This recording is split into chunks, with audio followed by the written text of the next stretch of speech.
નમસ્કાર. ધોરણ 10 વિષય ગણિત ચેપ્ટર 7 યામ ભૂમિતિ. યામ ભૂમિતિ પ્રકરણ છે એ આપણા માટે એકદમ અજાણ્યું નથી. યામ ભૂમિતિ પ્રકરણ વિશે ધોરણ 9ની અંદર પણ ઘણી બધી બાબતો આવી ગઈ છે. આપણે યામ સમતલની વાત ધોરણ 9માં કરેલી છે, છતાં પણ આપણે અહીંયા રિવિઝન સ્વરૂપે યામ સમતલ વિશે વાત કરીશું. તો સૌથી પહેલાં આપણે યામ સમતલ માટે બે રેખાઓની જરૂર પડે છે. આ બે રેખાઓ એ આપણી સંખ્યા રેખા છે, એટલે કે આપણે બે સંખ્યા રેખા લઈએ છીએ. એક સંખ્યા રેખા સમક્ષિતિજ દિશામાં એટલે કે આડી લઈએ છીએ, અને એક રેખા શિરોલંબ એટલે કે આપેલી જે રેખા હતી એટલે કે પહેલી જે રેખા છે એને 90 અંશે છેદે એ રીતે ઊભી બીજી એક રેખા લઈએ છીએ. આપણે જે આડી રેખા લઈએ છીએ તેને આપણે એક્સ અક્ષ કહીએ છીએ, અને આપણે જે ઊભી રેખા લઈએ છીએ જેને શિરોલંબ રેખા પણ કહેવાય તેને વાય અક્ષ કહીએ છીએ. એક્સ અક્ષ અને વાય અક્ષ એકબીજાને જ્યાં છેદે ત્યાં 90 અંશનો ખૂણો બને છે, અને આ જે છેદ બિંદુ છે તેને ઉગમ બિંદુ કહેવાય છે. એટલે આ ઉગમ બિંદુ છે એને આપણે સામાન્ય રીતે ઓ વડે દર્શાવીએ છીએ. એટલે ઓ એટલે ઉગમ બિંદુ. જે સમક્ષિતિજ રેખા છે એ છે એક્સ અક્ષ, શિરોલંબ રેખા છે એ છે વાય અક્ષ. તો અહીંયા કુલ 4 ચરણ બને છે. પ્રથમ ચરણ, બીજું ચરણ, ત્રીજું ચરણ, ચોથું ચરણ. હવે સંખ્યા રેખા છે, આપણે એવું કીધું હતું કે એક્સ અક્ષ અને વાય અક્ષ એ સંખ્યા રેખાઓ જ છે, તો એની ઉપર સંખ્યાઓ પણ લખશું. તો આપણે અહીંયા 0 અથવા તો ઉગમ બિંદુથી જમણી બાજુએ ધન સંખ્યાઓ, ધન પૂર્ણાંકો લખશું. ધન સંખ્યાઓ બધી જેમ આવી જાય છે અહીંયા, એવી રીતે ડાબી બાજુએ ઋણ સંખ્યાઓ લખશું, પણ બધી સંખ્યાઓ નહીં લખીએ, ફક્ત પૂર્ણાંકોને દર્શાવશું. એટલે અહીંયા આપણે લઈએ 1, તો અહીંયા લઈએ 2, અહીંયા લઈએ 3, એવી રીતે અહીંયા ઋણ પૂર્ણાંકો લઈશું, -1, -2, -3, એવી રીતે અહીંયા વાય અક્ષ ઉપર ઉપરની તરફ ધન પૂર્ણાંકો, નીચેની તરફ ઋણ પૂર્ણાંકો લઈએ. તો અહીંયા 1, 2, 3, એવી રીતે અહીંયા આપણે -1, -2, -3 આ રીતે પૂર્ણાંકો લઈ શકીએ છીએ. એક્સ અક્ષમાં ઉગમ બિંદુથી જમણી બાજુનો છેડો છે ને એક્સ અક્ષ કહીએ છીએ, એટલે કે એક્સ દિશા કહીએ છીએ. તો ઉગમ બિંદુથી ડાબી બાજુએ એક્સ ડેશ દિશા કહીએ છીએ, એટલે અહીંયા એક્સ ડેશ આપણે સામાન્ય રીતે લખીએ છીએ. એવી રીતે ઉપર વાય અક્ષ એટલે કે ઓ વાય, એવી રીતે અહીંયા ઓ વાય ડેશ એ રીતે આપણે વ્યાખ્યાયિત કરીએ છીએ. પણ આપણે એટલું જ યાદ રાખવાનું છે કે સમક્ષિતિજ રેખા એટલે એક્સ અક્ષ અને શિરોલંબ રેખા એટલે વાય અક્ષ. હવે અહીંયા આપણે વાત કરીએ તો પ્રથમ અહીંયા કુલ 4 ભાગ પડે છે, પહેલું, બીજો, ત્રીજો અને ચોથો. આપણે આ ક્રમમાં લઈએ છીએ. ઘડિયાળનો કાંટો છે એ આમ ચાલે છે, તો આ એની વિરુદ્ધ દિશા થઈ. આપણે અહીંથી શરૂઆત કરશું, એટલે આ ઘડિયાળના કાંટાની વિરુદ્ધ દિશામાં, જેને અંગ્રેજીમાં કહેવાય એન્ટી ક્લોકવાઇઝ. તો આપણે અહીંયા એન્ટી ક્લોકવાઇઝ ગણતરી કરીએ તો આ પ્રથમ ચરણ થશે.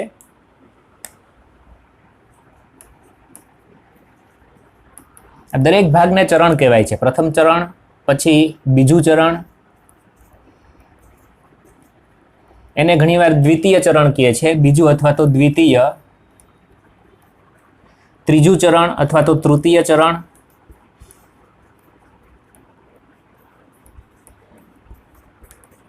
એવી રીતે ચોથું ચરણ, જેને ઘણીવાર ચતુર્થ પણ કહેવામાં આવે છે. ચોથું એટલે ચતુર્થ. તો આમ અહીંયા કુલ 4 ચરણ બને છે. પ્રથમ ચરણ, બીજું ચરણ, ત્રીજું ચરણ, ચોથું ચરણ. પ્રથમ ચરણમાં તમે જુઓ તો આપણે કોઈ પણ બિંદુ અહીંયા મૂકીએ. પ્રથમ ચરણમાં માની લો કે અહીંયા કોઈ એક બિંદુ મૂકીએ છીએ, એ બિંદુને આપણે નામ આપી દઈએ એ બિંદુ. તો એ બિંદુ માટે, એ બિંદુનું સ્થાન દર્શાવવા માટે અહીંયા આપણે એક્સ અક્ષ અને વાય અક્ષનો ઉપયોગ કરીએ છીએ. તો એમાં પહેલાં એક્સ અક્ષને અનુરૂપ સંખ્યા લખીએ છીએ અને પછી વાય અક્ષને અનુરૂપ સંખ્યા લખીએ છીએ. તો અહીંયા એક્સ અક્ષને અનુરૂપ જે સંખ્યા લખીએ છીએ એને એક્સ યામ કહેવાય, અને વાય અક્ષને અનુરૂપ જે સંખ્યા લખીએ એને વાય યામ કહેવાય. એટલે કે આ બિંદુને નીચેની તરફ લંબાવતા જે સંખ્યા મળતી હોય, અહીંયા 3 મળે છે તો આપણે લખીએ 3, તો બિંદુનો એક્સ યામ 3 થશે. અને બિંદુને વાય અક્ષ પર લંબાવતા જે સંખ્યા મળે એ સંખ્યા અહીંયા લખવી જોઈએ. એટલે કે આપણે આ બિંદુમાં પહેલાં લખીએ એક્સ અને પછી લખીએ વાય યામ ગણાય છે. તો આપણું કોઈ પણ બિંદુ હોય એ એક્સ વાય એ સ્વરૂપે લખીએ છીએ, જેમાં એક્સ એટલે એક્સ યામ અને વાય એટલે વાય યામ. તો આ રીતે દરેક આ સમતલમાં આવેલા કોઈ પણ બિંદુને આપણે એક્સ અક્ષ અને વાય અક્ષને અનુરૂપ સંખ્યાઓ દર્શાવી એક્સ યામ અને વાય યામને અનુરૂપ લખી શકીએ છીએ. એટલે કે અહીંયા એ 3, 2 થશે. તો આ પ્રથમ ચરણમાં બિંદુ લીધેલું હતું. પ્રથમ ચરણમાં તમે જુઓ તો એક્સ અક્ષ ઉપરની બધી સંખ્યાઓ ધન છે, વાય અક્ષ ઉપરની બધી સંખ્યાઓ ધન છે. એટલે પ્રથમ ચરણમાં જે કંઈ પણ બિંદુ મળશે એ બંને બિંદુના નિશાનીઓ છે પ્લસ જ હશે. જો 3 પણ પ્લસ છે, 2 પણ પ્લસ છે. પણ આપણે અહીંયા એક બિંદુ લઈને બી બિંદુ લઈ લઈએ. હવે બી બિંદુના યામ નક્કી કરવા હોય તો પહેલાં એક્સ અક્ષ ઉપર લંબાવીએ એટલે -2 આવે છે અને વાય અક્ષ ઉપર લંબાવીએ તો 1 આવે છે. હવે અહીંયા તમે જુઓ તો બિંદુના જે યામ મળેલા છે એક્સ યામ અને વાય યામ એ બંને પ્લસ પ્લસ નથી, પણ એક માઇનસ છે, એક પ્લસ છે. એટલે અહીંયા આપણે એવું કહી શકીએ કે બીજું ચરણ હશે તો એમાં જે યામ હશે એમાં નિશાની અનુક્રમે માઇનસ પ્લસ હશે. એવી જ રીતે ત્રીજા બિંદુમાં માઇનસ પ્લસ શા માટે? કારણ કે પહેલાં એક્સ અક્ષ ઉપર જુઓ તો માઇનસ સંખ્યાઓ છે અને વાય અક્ષ ઉપર જુઓ તો પ્લસ સંખ્યાઓ છે. એવી રીતે ત્રીજા ચરણમાં એક્સ અક્ષ ઉપર જુઓ તો માઇનસ સંખ્યાઓ છે અને વાય અક્ષ ઉપર જુઓ તો પણ માઇનસ સંખ્યાઓ છે. તો ત્રીજા ચરણમાં માઇનસ બિંદુઓ હશે અને ચોથા ચરણની અંદર એક્સ અક્ષ ઉપર પ્લસ સંખ્યાઓ છે અને વાય અક્ષ ઉપર બધી માઇનસ સંખ્યાઓ છે. તો કોઈ પણ બિંદુ તમને આપેલું હોય તો તમે એના યામ છે એના આધારે એ કયા ચરણમાં છે કહી શકો છો. અને કોઈ પણ ચરણમાં હું બિંદુ મૂકું તો એના યામની નિશાનીઓ કેવી હશે તમે કહી શકો છો. માની લો કે -, -3, -2 આવી કોઈ સંખ્યા આપેલી, આવું કોઈ બિંદુ આપેલું હોય. બિંદુ સી લઈ લઈએ આપણે, -2, -3 લઈએ. ચાલો -2, -3 તો બંનેની નિશાની માઇનસ છે એટલે એનો અર્થ એમ થાય કે ત્રીજા ચરણમાં આવશે. બીજું કોઈ બિંદુ લઈ લઈએ -5, 2 એટલે કે એક્સ માઇનસ છે અને વાય પ્લસ છે એટલે -5, 2 એ બીજા ચરણમાં આવશે. એવી રીતે આપણે એક બિંદુ લઈ લઈએ 5, -8, 5 અને -8 એવું બિંદુ. એક્સ યામ 5 છે, વાય યામ -8 છે. તો 5, -8 એટલે અહીંયા 5 લઈએ તો એ પ્લસ છે, -8 માઇનસ છે એટલે ચોથા ચરણમાં આવશે. આમ આપણે કોઈ પણ બિંદુ આપેલું હોય તો એના યામની નિશાની ઉપરથી એ પ્રથમ ચરણમાં છે કે બીજા ચરણમાં કે ત્રીજા ચરણમાં કે ચોથા ચરણમાં એમ આપણે એનું ચરણ નક્કી કરી શકીએ છીએ. પણ માની લો કે તમારી સામે એવું બિંદુ આવે 2, 0 એટલે કે કોઈ એક બિંદુ પી લેવું છે આપણે. આ અત્યારે ખાલી લખીએ છીએ, યામ સમતલનો ભાગ નથી. પી 2, 0 આ બિંદુ ક્યાં હશે? એવી જ રીતે આપણે કોઈ લઈ લઈએ ક્યુ 0, 3 આ બિંદુ ક્યાં હશે? અને એક વાત કરી લઈએ કે જો કોઈ બિંદુના યામ 0, 0 હોય તો એ ઉગમ બિંદુ ઓ જ હોય. એટલે કે ઓના યામ છે 0, 0 જ આવે. એ વાત આપણે યાદ રાખશું. હવે અહીંયા 2, 0 હોય, 0, 3 આપેલું બિંદુ હોય કે પછી આપણે કોઈ બિંદુ પી ડેશ લઈ લઈએ, -2, 0 લખીએ અને અહીંયા ક્યુ ડેશ એક ચોથું બિંદુ લઈ લઈએ 0, -3 લખીએ. હવે આવા બિંદુઓ છે ક્યાં આવેલા હશે? તો આ બિંદુઓ કોઈ સમતલમાં નહીં હોય, કારણ કે 0 છે એ ધન પણ નથી, ઋણ પણ નથી. એટલે તમે એમ નહીં કહેતા કે આ પણ ધન, બે પ્લસ છે એટલે પ્રથમ ચરણમાં નહીં. કારણ કે 0 ધન પણ નથી, ઋણ પણ નથી, તટસ્થ છે. તો 0 તટસ્થ હોવાથી એની નિશાની નક્કી ન થઈ શકે. એટલા કારણે પ્રથમ ચરણ, દ્વિતીય ચરણ, તૃતીય કે ચોથા ચરણમાં છે આપણે કહી શકીએ નહીં. તો એ એક પણ ચરણમાં નથી આવતું. તો એનો અર્થ કે ક્યાં આવે છે? જ્યારે પણ 0 આવે કોઈ પણ સમતલમાં, કોઈ પણ બિંદુ મૂકીએ અને એના યામમાંથી કોઈ એક યામ 0 આવે તો એ હંમેશા અક્ષ ઉપર જ હશે, કાં તો એક્સ અક્ષ ઉપર હશે અથવા તો વાય અક્ષ ઉપર હશે. તો હવે આપણે યાદ એ રાખવાનું છે કે જે યામ દેખાતો હોય એ અક્ષ ઉપર બિંદુ હોય, જે યામ 0 હોય એ અક્ષ ઉપર બિંદુ ન હોય. 0 એટલે ન હોય, તો ક્યાં ન હોય? વાય અક્ષ ઉપર ન હોય એટલે કે ક્યાં હશે? એક્સ અક્ષ ઉપર.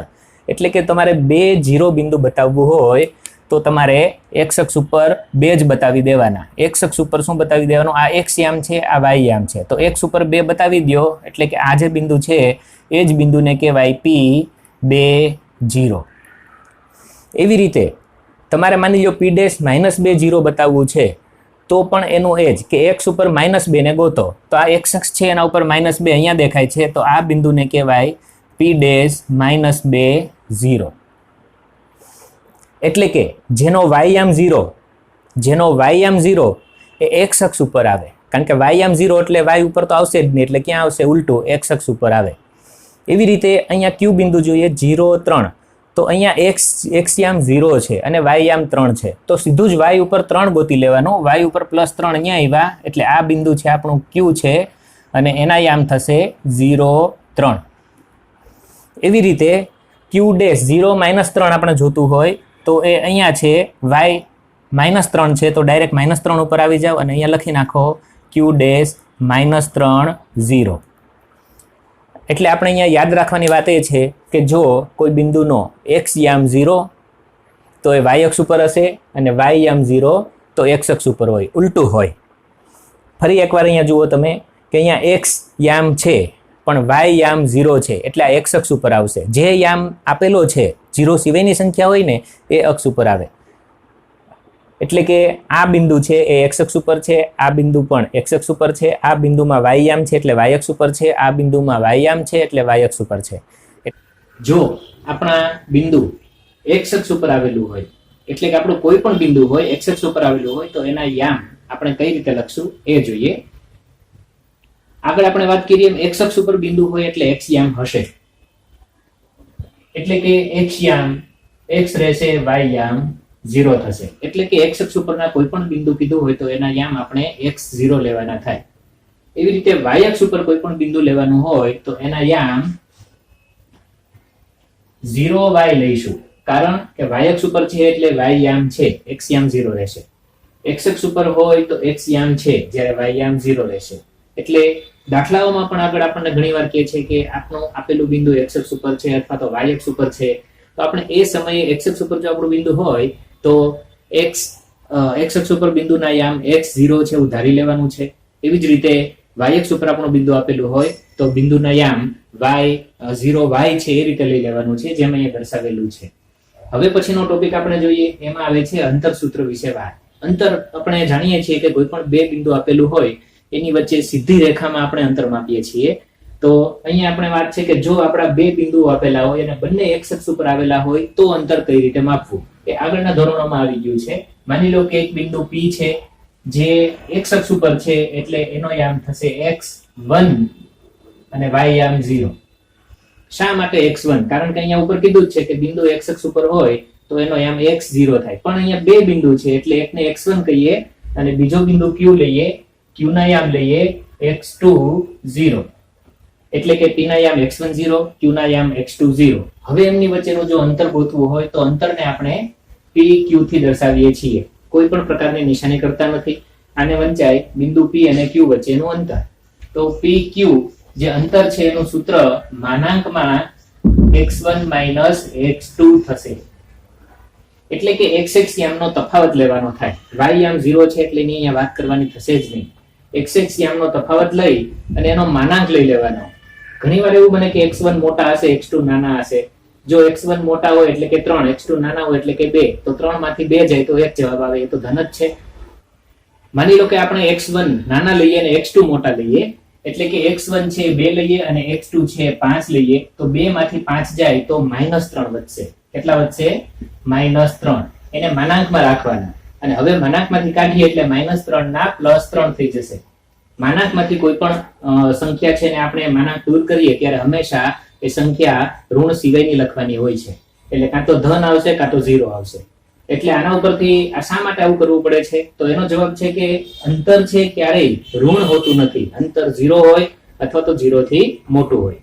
એટલે અંતર ક્યારેય ઋણ નથી હોતું, તો ઋણ જવાબ ન ચાલે એટલે આપણે આ માનાંક મૂકવો પડે છે. એટલે અહીંયા આપણે યાદ રાખશું કે x1 - x2 કરી અથવા તો x2 - x1 કરો તોય ચાલે, પણ એનો માનાંક લઈને જવાબ છેલ્લે ધન કરી નાખવાનો છે અથવા તો ઋણ સિવાયની સંખ્યા કરી નાખવાનો, 0 આવે તો ચાલે. એવી રીતે y માટે જો આને આ જ બિંદુઓ લઈએ p અને q, પણ p ના યામ એ y અક્ષ ઉપર હોય તો p ના યામ x1 0 ન થાય. y અક્ષ ઉપર હોય તો y અક્ષ ઉપર કોઈ પણ બિંદુનો x યામ 0 જ હોય અને y બીજો યામ હોય y, એને આપણે અત્યારે y1 લખીએ કારણ કે બે બિંદુ છે. બીજાના યામ લખીએ 0 y2. તો આપણને ખબર પડવી જોઈએ કે બે બિંદુ x અક્ષ ઉપર કીધા છે તો એના યામ x1 0 અને x2 0 લેવાય. એવી રીતે y અક્ષ ઉપર બિંદુ હોય તો 0 y1 0 y2 એ રીતે આપણે યામ લેવા જોઈએ. અને આપણે જો અહીંયા અંતર p q શોધવું હોય આ જ કેસમાં તો અહીંયા સેમ ઉપર છે એની જેમ જ x ની વાત ન કરવી પડે કારણ કે તો 0 છે, તો y યામની જ વાત કરવી પડે. તો અહીંયા જવાબ આવશે y1 - y2 અને એ પણ માનાંકમાં. અને સેમ કેસ ઉપર પ્રમાણે જ કે અંતર ક્યારેય ઋણ હોતું નથી. એના માટે તમે ઉદાહરણ લઈ શકો છો. માનાંક જ્યારે દૂર કરશો ત્યારે તમારો જવાબ છે કાં તો 0 રહેશે અથવા તો ધન સંખ્યા બનશે. પણ આ તો જે બે કેસ જોયા એ કેસ એવા હતા કે આપણા જે બિંદુ છે બંને કાં તો x અક્ષ ઉપર હતા અથવા તો બંને y અક્ષ ઉપર હતા. પણ x અક્ષ અને y અક્ષ સિવાય ક્યાંય બિંદુ આપેલા હોય અને અથવા તો x અક્ષ ઉપર અને y અક્ષ ઉપર પણ આપેલા હોય તો બધા જ કેસમાં લાગુ પડે એવું કોઈ એક જનરલ સૂત્ર ખરું કે નહીં?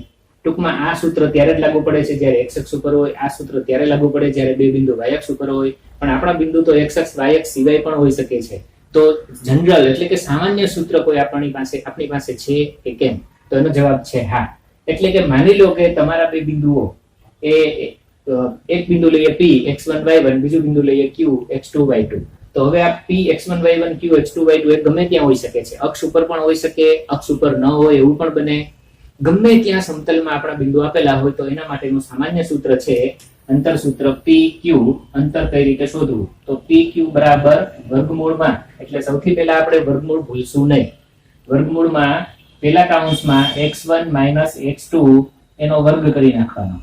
એટલે કે પહેલા બાદબાકી કરવાની, x યામનો તફાવત, અને પછી એનો કરવાનો વર્ગ, પ્લસ બીજા કૌંસમાં એમ જ y1 - y2 લઈ એનો કરશું વર્ગ. એટલે કે વર્ગમૂળની અંદર શું શું લીધું છે? x યામના તફાવતનો વર્ગ પ્લસ y યામના તફાવતનો વર્ગ. તફાવત એટલે બાદબાકી છે. એટલે બે તફાવતો લીધા, એના વર્ગો કર્યા, પછી એનો સરવાળો કર્યો અને એનું વર્ગમૂળ લઈએ છેલ્લે. ત્યારે આ જે સૂત્ર બને છે એને કહેવાય છે અંતર સૂત્ર. તો આ પણ અંતર સૂત્ર જ છે, પણ આ ફક્ત x અક્ષ ઉપરનું છે, આ ફક્ત y અક્ષ ઉપરનું છે. આ ગમે તેમાં ચાલે, x અક્ષ ઉપર ચાલે, y અક્ષ ઉપર ચાલે, x અક્ષ y અક્ષ ઉપર બિંદુ ન આવેલા હોય તોય ચાલે. તો આ સામાન્ય સૂત્ર છે, આ કહેવાય છે અંતર સૂત્ર. તો અંતર સૂત્ર તરીકે આપણે આ યાદ રાખવાનું છે. ફરી એકવાર જોઈએ કે આપણા બિંદુઓ સમતલમાં ગમે ત્યાં આવેલા હોય, બે બિંદુઓ વચ્ચેનું અંતર નક્કી કરવું હોય તો એના માટે આ સૂત્ર છે. PQ બરાબર વર્ગમૂળમાં x1 - x2 નો વર્ગ પ્લસ y1 - y2 નો વર્ગ. એટલે કે x યામનો તફાવતનો વર્ગ, y યામના તફાવતનો વર્ગ. હવે અહીંયા યાદ રાખવું એ જરૂરી છે કે x1 x2 એની બદલે x2 - x1 થઈ જાય તો કાંઈ ફેર નહીં પડે, કારણ કે વર્ગ થશે એટલે સંખ્યા ધન જ થઈ જશે. એવી રીતે અહીંયા y2 - y1 કે y1 - y2 લખાઈ જાય તો પણ તમારા દાખલામાં જવાબમાં ભૂલ પડશે નહીં. પણ આપણે આ રીતે સૂત્ર યાદ રાખવાનું છે, x1 - x2 નો વર્ગ પ્લસ y1 - y2 નો વર્ગ. ઘણા એમ પણ લખે છે x2 - x1 નો વર્ગ પ્લસ y2 - y1 નો વર્ગ, તોય સાચું છે. તો બે રીતે લખી શકાય, પણ આપણે આ રીતે વધારે યાદ રાખશું. તો અહીંયા આ વાત થઈ એ થઈ અંતર સૂત્રની. આગળ જોઈએ અંતરના ગુણધર્મો. અંતરના ગુણધર્મો આગળના ધોરણમાં આવી ગયા છે, છતાં પણ આપણે પુનરાવર્તન કરી લઈએ. અંતર હંમેશા અનઋણ હોય છે, જેને આપણે સંકેતમાં લખીએ છીએ PQ ≥ 0. આ બધું એક માર્કમાં પૂછાઈ શકે. અત્યાર સુધી આપણે જે કંઈ પણ ભણ્યા આ ચેપ્ટરમાં એ બધું એક માર્કમાં પૂછાઈ શકે છે. એટલા માટે વધારે ધ્યાન દેજો એમાં. PQ ≥ હંમેશા 0 જ હોય. એટલે કે PQ એ અંતર છે, અંતર હંમેશા કેવું હોય? 0 કે 0 થી મોટું જ હોય. એટલે કે ઋણ ન હોય, એટલે કે અનઋણ હોય. બીજું PQ બરાબર QP. એટલે અહીંયા કહેવાનો અર્થ એમ છે કે તમે કોઈ બિંદુ P આપેલું હોય, અહીંયા કોઈ બિંદુ Q આપેલું હોય, તો P થી Q નું અંતર માપો તો PQ અંતર કહેવાય, Q થી P નું માપો તો QP અંતર કહેવાય. બંને સરખા જ હોય એટલે અંતર PQ કહો કે અંતર QP કહો, બે એક સરખું જ છે. ત્રીજું, જો P બરાબર Q તો એટલે હવે અંતર માપવું છે. માની લો કે અહીંયા આપણે મૂક્યું બિંદુ P, અને હવે કોઈ તમને એમ કહે કે બિંદુ P નું Q થી અંતર માપો, અને કોઈ પ્રશ્ન પૂછીએ કે ચાલો તો Q બિંદુ ક્યાં આવ્યું છે, અને આપણે જવાબ કે Q બિંદુ પણ એની ઉપર જ આવ્યું છે. તો P બિંદુ અને Q બિંદુ એકના એક જ છે. તો P અને Q બે બિંદુ અહીંયા આવ્યા છે, તો ત્યાંથી ત્યાંનું અંતર એટલે કે તમે અંતર માપી શકો જ નહીં, એટલે કે અંતર 0 થાય. એટલે જો બિંદુ એકનું એક જ હોય કે P બરાબર જ Q એકનું એક જ બિંદુ હોય તો અંતર છે 0 લેવામાં આવે છે. એટલે અંતર ઓછામાં ઓછું કેટલું હોઈ શકે? અંતર ઓછામાં ઓછું અથવા તો નાનામાં નાનું અંતર 0 હોઈ શકે. 0 થી નાનું અંતર શક્ય નથી. ચોથું એ ખૂબ અગત્યનું છે, એની આપણે વાત કરીએ અહીંયા. માની લો કે બિંદુ 3 આપેલા છે P, Q અને R. એમાં P થી R અંતર અને આર થી ક્યુ અંતરનો સરવાળો કરીએ અને પી ક્યુ અંતર કરતા વધી જાય, એટલે આપણે પહેલા અહીંયા પી મૂકીએ, આ અંતર છે અહીંયા આપણે મૂકીએ ક્યુ, પણ હવે બિંદુ આર એવી રીતે મૂકીએ છીએ આપણે કે જેથી પી ક્યુ અને ક્યુ આર અંતર છે એ વધી જાય છે. તો આપણે આર ક્યાં મૂકવો જોઈએ? બીજા શબ્દોમાં કહીએ તો ત્રણ બિંદુ પી ક્યુ આર માટે શક્યતાઓ શું શું છે? તો જો પી અને ક્યુ ને જોડતી સીધી રેખા એટલે અંતર પી ક્યુ, જો એમાં વચ્ચે ગમે ત્યાં માની લો કે અહીંયા આપણે બિંદુ આર મૂકી દઈએ તો પી આર અંતર અને આર ક્યુ અંતરનો સરવાળો પી ક્યુ અંતર જેવડો થાય એ જોઈ શકાય છે, કારણ કે બધા એક લાઈનમાં જ છે.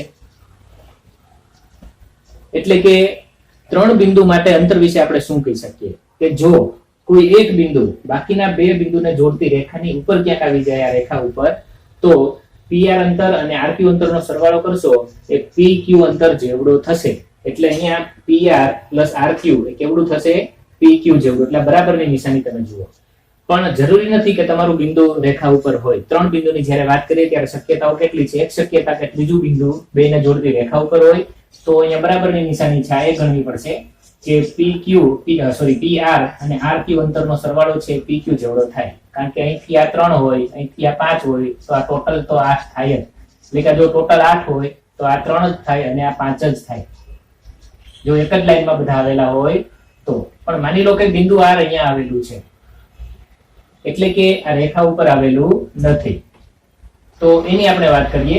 માની લો કે આ બિંદુ આર આ રેખા ઉપર આવેલું નથી, તો હવે અહીંયા શું કહી શકાય? માની લો કે આ અંતર 8 હોય, તો P થી Q R ઉપર જાવ અને R થી Q ઉપર જાવ તો શું આપણને ટોટલ અંતર 8 રહેશે? તો જવાબ છે ના. ચોખ્ખું દેખાય છે કે આ બે અંતરનો સરવાળો કરો તો આ ત્રીજા કરતા મોટો જ થઈ જાય. એટલે આ બે અંતરનો સરવાળો ત્રીજા કરતા આ કેસમાં કેવો બને છે? મોટો. એટલે અહીંયા બે કેસ આવ્યા કે બે અંતરો, આ બે અંતરો આપેલા છે, બેનો સરવાળો આ ત્રીજા અંતર કરતા મોટો થઈ જાય તો આપણું બિંદુ આ લાઈન ઉપર નહીં હોય, બહાર હશે. એટલે કે આ ત્રણ બિંદુ અસમરેખ હશે. અને જો R છે એ રેખા ઉપર આવી જાય અહીંયા હોય તો એવા કેસમાં શું બનશે કે PR અને RQ અંતર સરખા થશે. ટૂંકમાં આપણો R બિંદુ ગમે ત્યાં તમે લો, આ બિંદુ જો PQ લાઈનની બહાર ગમે ત્યાં લેશો એટલે અંતર હંમેશા મોટું જ થશે.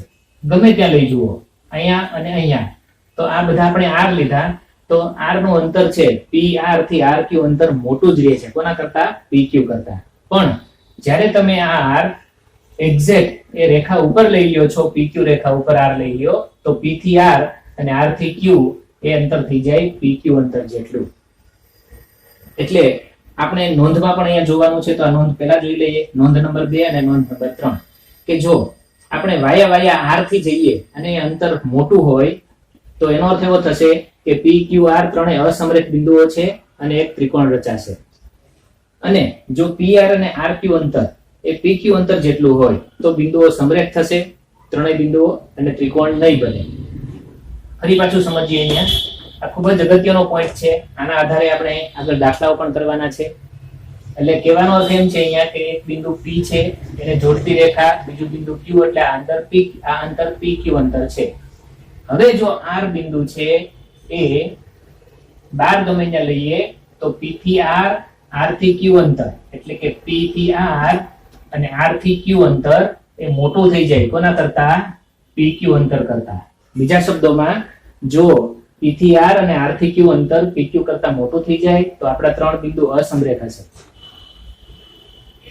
બીજું કે જો P થી Q અંતર તમે લ્યો અને તમારું બિંદુ આમાં વચ્ચે ગમે ત્યાં લઈ લ્યો R, તો P થી R અંતર અને R થી Q અંતરનો સરવાળો કરો એ P થી Q અંતર જેવડો જ થાય. ડાયરેક્ટ માપો જોઈએ P થી Q, P થી R અને R થી Q એ સરવાળો કેવડો થાય? P થી R જેટલો થાય. તો એવા કેસમાં ઇક્વલ ટુ ગણાય. એટલે આ કેસમાં શું બન્યું કહેવાય કે P થી R એમાં ઉમેરી દો R થી Q તો એ થઈ જશે P થી Q અંતર. એટલે આવા કેસની અંદર આપણા ત્રણ બિંદુ એક લાઈનમાં આવે છે, એટલે કે સમરેખ થાય છે. એટલે આપણે આમ પણ યાદ રાખશું કે જો આપણા ત્રણ બિંદુ સમરેખ હોય તો PR પ્લસ RQ બરાબર PQ થાય. તો બરાબરની નિશાની આવે. સમરેખ હોય તો બરાબરની નિશાની અને અસમરેખ હોય તો ગ્રેટર ધેનની નિશાની આવશે. આ રીતે આપણે યાદ રાખશું. હવે અહીંયા ચોથો ટોપિક છે આપણે અહીંયા જોયો.